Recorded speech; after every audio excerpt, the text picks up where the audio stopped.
স্বাগতম বন্ধুরা, আজকে ভিডিওতে অ্যাক্টিভ হাইলাক্সে আমি পোস্টটি ডিলিট করে দিয়েছি। যেই পোস্টে ওনার ধরেছিল an admin share A post in the page the include information that independent fact checker set was Ford.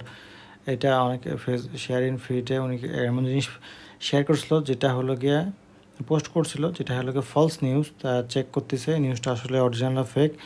তো যদি আপনি অরিজিনালি ফেক নিউজ ইউজ করেন তাহলে কিন্তু সমস্যা হতে পারে। আর যে কোথাও থেকে কন্টেন্ট কপি করে আনে দেন, ধরেন যে কোথাও আগুন ধরছে, আগুনের ছবি অনেক কয়েকদিন আগে সমস্যা করছিল, ওই যে স্কুলের কয়েকদিন আগে যে বিমান বিধ্বস্ত হলো, তো সেই স্কুলে যদি ছবি দিয়ে থাকেন তাহলে সেই যেই লিঙ্ক থেকে ছবি দিয়েছেন কোনো নিউজ পোর্টাল থেকে, নিউজ সাইট থেকে, সেইটা লিঙ্কটা এখানে দিয়ে আপনি ভেরিফাই করে নিতে পারেন যে আমি ওখান থেকে এটা এখানে পোস্ট করেছি, এটা কোনো ফলস নিউজ না। আর যদি কোনো এমন একটা ছবি যেটা আপনি বানিয়েছেন বা এটা আসলে ফলস, সেক্ষেত্রে সমস্যা হতে পারে। উনি করছে কি, উনি নো ভায়োলেশন শো করতেছে, কিন্তু তারা চেক করবে fact checker review in info 1 month আগো, 1 মাস আগে রিভিউ করতে দিয়েছে, এখনও ওটাকে ক্লিয়ার হয়নি।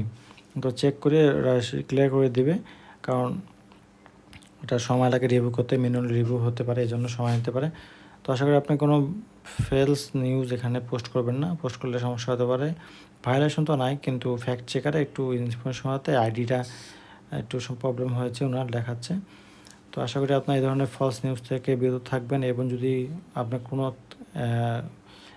মানে ভালো একটা সোর্স থেকে আপনি শেয়ার করে থাকেন তাহলে অবশ্যই সেই ওয়েবসাইটের লিঙ্কটা এখান দিয়ে সাবমিটে রিভিউ করতে পারেন। ধন্যবাদ বন্ধুরা।